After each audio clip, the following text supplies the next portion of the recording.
After the classification of the angiospermic plant, अब हम बात करने वाले हैं उसके दो एग्जाम्पल के, जिसको हम कहते हैं पाइनस और साइकस। दोनों ही बहुत इंपॉर्टेंट है। पहले हम समझते हैं पाइनस क्या होता है।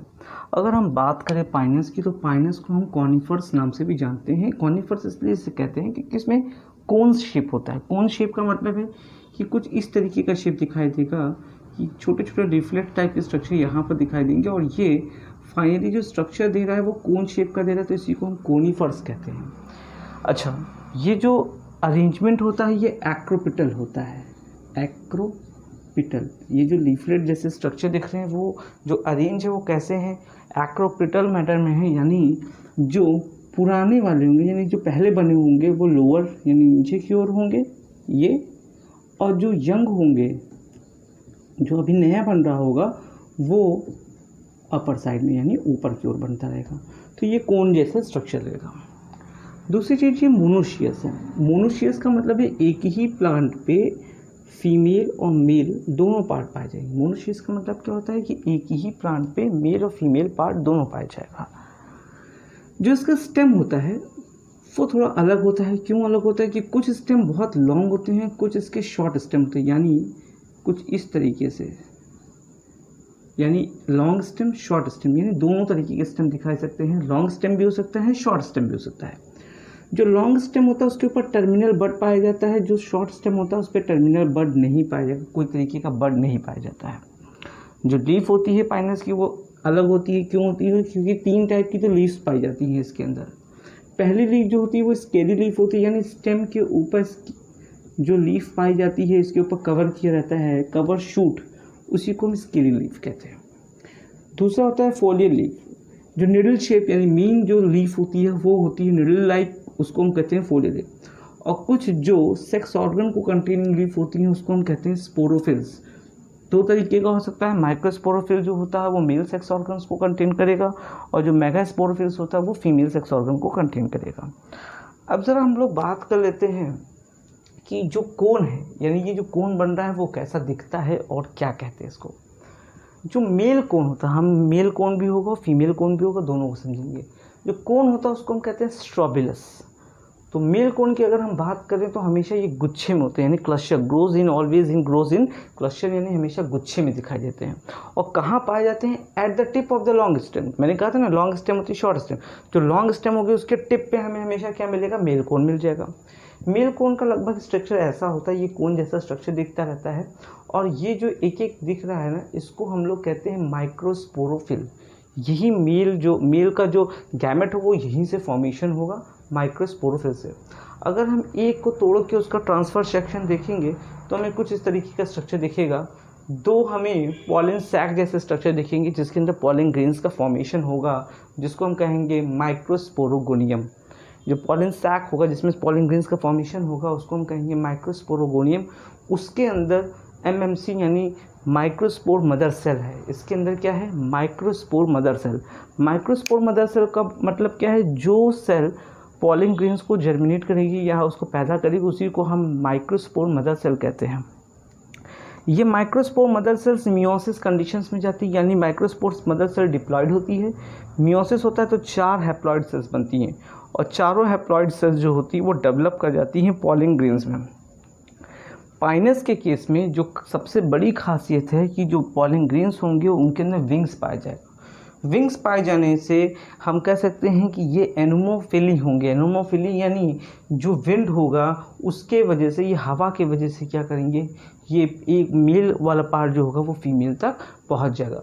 तो ये बातें किसकी हुई हैं? पाइनस के बारे में। बहुत इसमें इंपॉर्टेंट जो हमें जानना है वो ये जानना है कि फीमेल कोन और मेल कोन क्या होता है। पहले हम लोग मेल कोन समझे हैं, ये मेल कोन के बारे में जानना बहुत ज़रूरी हो, और ये जानना ज़रूरी है कि इसमें जो पॉलिनेशन होगा वो एनोमोफिलस होगा क्योंकि इसके पास विंग्स पाया जाता है, और ये एक स्पेशल कैरेक्टर होता है in the case of the Pinus. After finishing the male cone, not let's talk about the female cone. Female cone कैसा होता है ये समझते हैं कि फीमेल कोन का स्ट्रक्चर लगभग मेल कोन जैसा होता है। जैसे उसमें सेंट्रल एक्सेस थी, फीमेल कोन में भी सेंट्रल एक्सेस पाई जाएगी, पर जो वहाँ पर माइक्रोस्पोरोफिल पाया जा रहा था यहाँ पर वही चीज़ मेगास्पोरोफिल होगा। माइक्रोस्पोरोफिल का स्ट्रक्चर जो था वो सिंपल स्ट्रक्चर था, लेकिन मेगास्पोरोफिल में हम एक देखेंगे कि डिप्रेशन है। इस टाइप की जो डिप्रेशंस होते हैं वो हम सिर्फ किस में पाते हैं? मेगास्पोरोफिल्स में पाते हैं। अगर इस मेगास्पोरोफिल्स को हम इंसेट करके बड़ा में करके देखेंगे तो जो बड़े वाला स्ट्रक्चर दिख रहा है उसको हम कहते हैं ओव्यूलिफेरस ब्रैक्ट कहते हैं। ये जो बड़ा स्ट्रक्चर है उसको हम कहते हैं ओव्यूलिफेरस ब्रैक्ट, और जो छोटा वाला स्ट्रक्चर है उसको हम लोग कहते हैं ब्रैक्ट स्केल। ये छोटे स्ट्रक्चर को हम कहते हैं ब्रैक्ट स्केल और इसको हम कहते हैं ओव्यूलिफेरस ब्रैक्ट। इस स्ट्रक्चर को हम लोग कहते हैं ओव्यूल। तो ये जो स्ट्रक्चर हमारा है वो किसका है? मेगास्पोरोफिल का। मेगास्पोरोफिल वो जगह होती है जहाँ पर ओव्यूल प्रेजेंट है। जहाँ ओव्यूल प्रेजेंट होगा वहीं फर्टिलाइजेशन पॉसिबल होगा। यानी इस स्ट्रक्चर को अगर हम ट्रांसफर सेक्शन में काटेंगे तो हमें ये कुछ दिखेगा, जहाँ ओव्यूल इस तरीके से दिखाई देगा, ये वाला जो पोर्शन है वो इस तरीके से दिखाई देगा, और ओव्यूल जो होगा ऑर्थोट्रोपस। जितने भी जिम्नोस्पर्म होते हैं उनके अंदर ऑर्थोट्रोपस, और लगभग जितने एंजियोस्पर्म होते हैं उनके अंदर एनाट्रोपस। आगे हम लोग समझेंगे कि एनाट्रोपस ऑर्थोट्रोपस होता क्या है, लेकिन अभी बस हमें इतना जानना है कि ये ऑर्थोट्रोपस ओव्यूल जो होता है वो जिम्नोस्पर्म का एक कैरेक्टरिस्टिक्स है, और ये यूनिटेगमेंट होता है, यानी एक टेगमेंट पाया जाता है। जो पूरे जिम्नोस्पर्म ने अगर लाइफ साइकिल की बात कर लें तो होगा क्या, मेल से जो है मेल से जो है वो हम कह सकते हैं माइक्रोस्पोरोफिल से पॉलिन ग्रेन्स निकल रहा है जिसके अंदर विंग्स है। फीमेल के पास जाएगा जहाँ ओव्यूल है, दोनों में फर्टिलाइजेशन होगा, जाइगोट बनेगा। जो जाइगोट बनेगा फिर वो अपने, क्योंकि पहले गैमेट्स बना है तो गैमेटोफिटिक स्टेज बस सिर्फ उतनी जगह जितनी गैमेट्स, फिर जैसे ही जाइगोट बनेगा वो स्पोरोफिटिक स्टेज में आएगा। स्पोरोफिटिक स्टेज से वो पूरा प्लांट बना लेगा। तो डोमिनेंट स्टेज अगर पूरे जिम्नोस्पर्म में अगर हमसे कोई पूछता है तो हम बताएंगे स्पोरोफिटिक है, क्योंकि पूरी लाइफ साइकिल में ज़्यादातर हमें स्पोरोफिटिक वाला पार्ट दिखेगा, ना कि हम लोग को गैमेटोफिटिक का। सिर्फ उतना ही दिखेगा जब तक वो मेल गैमेट और फीमेल गैमेट का फॉर्मेशन हो, उसके अलावा हमें कहीं भी गैमेटिक स्टेज नहीं मिलने वाला। पाइनस को ख़त्म करने के बाद अगर एग्जाम्पल होता है साइकस। साइकस में क्या होता है? साइकस आपको काफ़ी हद तक तो पाइनस जैसा दिख सकता है, लेकिन कुछ बेसिक डिफरेंस होते हैं पाइनस और साइकस में, ये जानना बहुत ज़रूरी है। एग्जाम में एकदम सीधा पक्वेश्चन आता है, what are the difference between Pinus and the Cycas. ये क्वेश्चन लगभग तय रहता है, हर साल आता है। अब जरा समझते हैं कि साइकस और पाइनस में अंतर क्या था। पहली बात जो साइकस है कि ये वार्मर कंडीशन में ज़्यादातर रहता है, और हमने पाइनस में पढ़ा था कि वो कोल्डर कंडीशन में ज़्यादा रहता है। इसके स्टेम को हम एक अलग से नाम देते हैं जिसको हम कहते हैं काउडेक्स। फिर आते हैं लीफ वाले पार्ट में। पाइनस में हमें 3 टाइप की लीफ मिली थी, इसमें हमें 2 टाइप की लीफ मिलेगी, एक फोलिएज लीफ मिलेगी और एक स्केली लीफ मिलेगी। हमने जब पाइनस पढ़ा था, पाइनस में हमें 2 टाइप की लीफ मिल रही थी, 3 टाइप की लीफ मिल रही थी, लेकिन जो साइकस वाला केस हो जाएगा उसमें हमको 2 टाइप की लीफ मिलेगी, एक फोलिएज मिलेगी और एक क्या हो जाएगी, स्केली। जो फोलिएज होगी वो कंपाउंड लीफ होगी, सिंपल लीफ नहीं होगी, और वो फोटोसिंथेटिक होगी। यानी फोलिएज लीफ जो होती है वो किस लिए यूज़ होती है? फोटोसिंथेसिस के। और जो स्केली लीफ होती है वो कवर करती है शूट वाले पार्ट को। जो पाइनस था वो मोनोशियस था, यानी एक ही प्लांट में मेल पार्ट और फीमेल पार्ट दोनों पाया जाता था। वहीं साइकस जो होता है वो डाइशियस होता है, यानी मेल पार्ट अलग पाया जाता है और फीमेल पार्ट अलग। यहीं पर एक बहुत बड़ा डिफरेंस होता है साइकस और पाइनस में कि मेल के पास मेल कोन तो होता है पर फीमेल के पास नो कोन, यानी कोन नहीं होता। ये बहुत इंपॉर्टेंट चीज़ है जानने के लिए। कोन का स्ट्रक्चर लगभग वही होगा जो पाइनस में हम देख रहे थे। यहाँ पर मेल कोन होता है पर यहाँ पर कोन नहीं होता है, और दोनों अलग अलग प्लांट में पाए जाते हैं, यानी मेल प्लांट अलग होता है, फीमेल प्लांट अलग होता है। साइकस से जुड़ी 3 बहुत इंपॉर्टेंट बातें हैं। पहली चीज़, लार्जेस्ट गैमेट, चाहे वो मेल हो चाहे वो फीमेल हो, और लार्जेस्ट ओव्यूल, ये तीनों चीज़ की उपाधि जो है वो साइकस के पास है।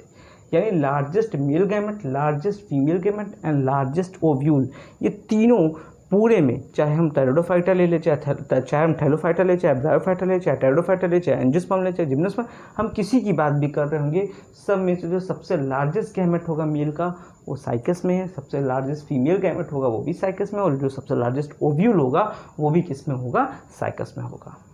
आते हैं इस चैप्टर के लास्ट पार्ट पे। लास्ट पार्ट यानी एंजियोस्पर्मिक प्लांट के बारे में। एंजियोस्पर्मिक प्लांट से हमें क्या मतलब है? एंजियोस्पर्मिक प्लांट का मतलब ये होता है कि ऐसे प्लांट जिसके अंदर फ्लावर भी हो, सीड भी हो, और सीड के ऊपर सीड कोट भी हो। यानी 3 चीज़ें होनी चाहिए एंजियोस्पर्मिक प्लांट को रिकॉग्नाइजेशन के लिए। वो फ्लावरिंग होना चाहिए, सीड होना चाहिए, और सीड के ऊपर सीड कोट होना चाहिए। ये रिकॉग्नाइजेशन होता है हमारा किसी भी एंजियोस्पर्मिक प्लांट को लेके। जो एंजियोस्पर्मिक प्लांट होते हैं उसमें से अगर हम सबसे स्मॉलेस्ट एंजियोस्पर्मिक प्लांट ले लें तो उसको हम कहते हैं वॉल्फिया माइक्रोस्पोरिया।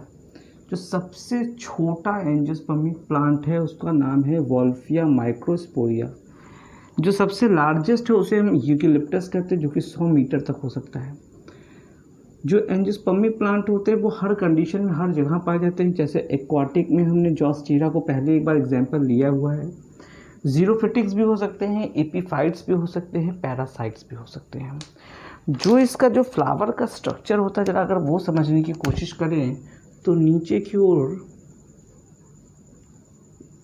इस तरीके का स्ट्रक्चर दिखता है जिसको हम कहते हैं कैलिक्स, और ऊपर की ओर पेटल्स का स्ट्रक्चर दिखता है जिसको हम कहते हैं कोरोला। इसी में एंड्रोशियम और इसी में गाइनीशियम, अगर ये प्लांट बाइसेक्सुअल है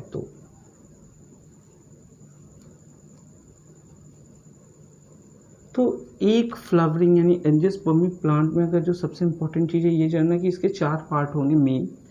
एक होगा कैलिक्स, एक होगा कोरोला। कैलिक्स मतलब ढेर सारे सेपल, कोरोला मतलब ढेर सारे petal, androecium is the male part and gynoecium is the female part. ये एक एंजियोस्पर्मिक फ्लावर का स्ट्रक्चर ऐसा कुछ होता है। ये जो फ्लावर होता है वो किस पार्ट का मॉडिफाइड पार्ट है, ये क्वेश्चन कई बार एग्जाम में नीट में आया है। कहते हैं कि अगर ये सपोज कर लीजिए आप एक स्टेम है और ये उसके नोडल सेक्शन है, ये स्टेम है पूरा, उसके नोडल सेक्शन है, तो जो सबसे नीचे वाला पार्ट होगा वो कैलिक्स को राइज दिया है, जो उसके ऊपर वाला पार्ट होगा वो कोरोला, जो उसके ऊपर वाला पार्ट होगा वो एंड्रोशियम, और जो सबसे लास्ट पार्ट होगा वो गाइनीशियम। और इसी को हम क्या करें, कंप्रेस कर दें। तो अगर हमसे कोई पूछे जो फ्लावर होता है वो किस चीज़ का मॉडिफाइड फॉर्म होता है, तो हम बताएंगे flower is the modified structure of the stem. यानी स्टेम ही क्या हो जाता है, मॉडिफाइड होता है, और स्टेम मॉडिफाइड होकर क्या बना देता है, एक पूरा फ्लावर। तो एंजियोस्पर्मिक प्लांट में जो सबसे इंपॉर्टेंट चीज़ है कि एंजियोस्पर्मिक प्लांट जो होता है वो फ्लावरिंग होता है, उसके अंदर सीड होती है और सीड के ऊपर कोट होता है।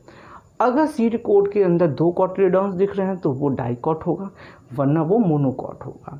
डाइकॉट को पहचानने का सबसे आसान तरीका है, जो उसकी पत्तियां होंगी उस पर रेटिकुलेट वेनेशन यानी वेनेशन कुछ इस तरीके से दिखाई देगा, और जो उसका जड़ होगा यानी रूट होगा वो हमेशा टैप रूट होगा। ये सिर्फ किस केस में होगा, डाइकॉट के केस में होगा।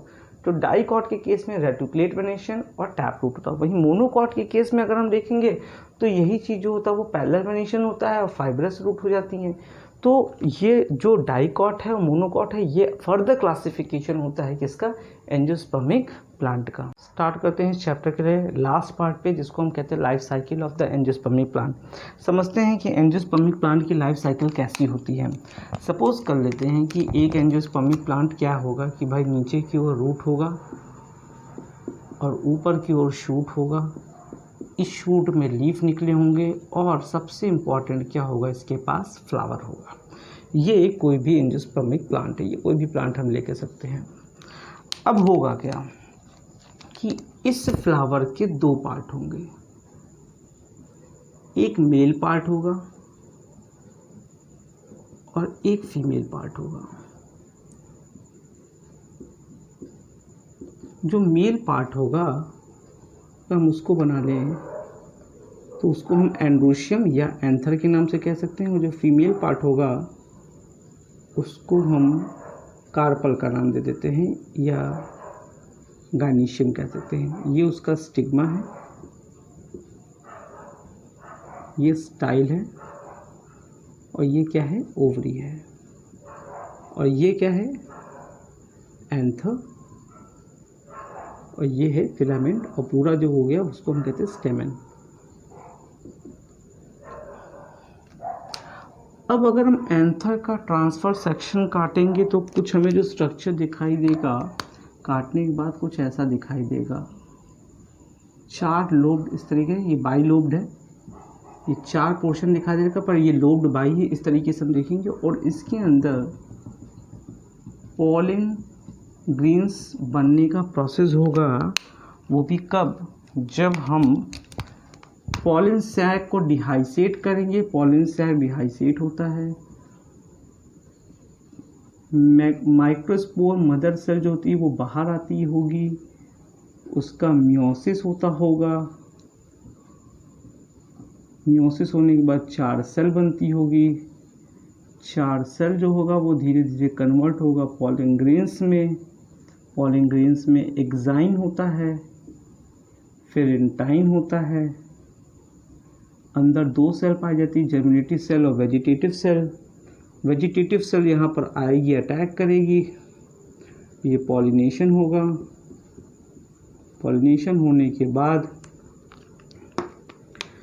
सेल यहाँ पर अटैक करके पॉलन ट्यूब का फॉर्मेशन करेगी, और जो जर्मिनेटिव सेल है वो जाके फ्यूज़ करेगी किसके साथ, ओव्यूल के साथ। यहाँ ओव्यूल होगा, अगर स्ट्रक्चर को हम बड़ा कर लें तो कुछ इस तरीके से, क्योंकि ये एंजियोस्पर्मिक प्लांट है तो यहाँ जो ओव्यूल होगा वो कैसा होगा, एनाट्रोपस और बाइटेगमेंट होगा। यहाँ दो टेगमेंट होंगे, अंदर ओव्यूल होगा, अंदर जाके फर्टिलाइजेशन होगा। फर्टिलाइजेशन में ऊपर हम देखेंगे कि एंटीपोटल सेल, सिनर्जिड, एग सेल सब होगा, क्लैश होगा। क्लैश होने के बाद जाइगोट बनेगा। ये जाइगोट जो होगा वो धीरे धीरे जो होगा वो एम्ब्रियो में कन्वर्ट हो जाएगा। जो ओव्यूल होगा वो सीड में कन्वर्ट हो जाएगा। जो ओवरी होगा वो फ्रूट में कन्वर्ट हो जाएगा। और ये जो सीड होगा इसको हम ग्रो करेंगे तो ये फिर से पूरा प्लांट बन जाएगा। तो ये है क्या, ये पूरी एक लाइफ साइकिल थी एक एंजियोस्पर्मिक प्लांट की, कि क्या होता है एक एंजियोस्पर्मिक प्लांट में क्या होता है। अब हम देख रहे हैं कि पूरी यहाँ पर हमको गैमेट मिल रहा है, बाकी सब तो स्पोरोफिटिक है। तो यहाँ पर भी जो डोमिनेंट स्टेज होगा वो क्या होगा, स्पोरोफिटिक होगा।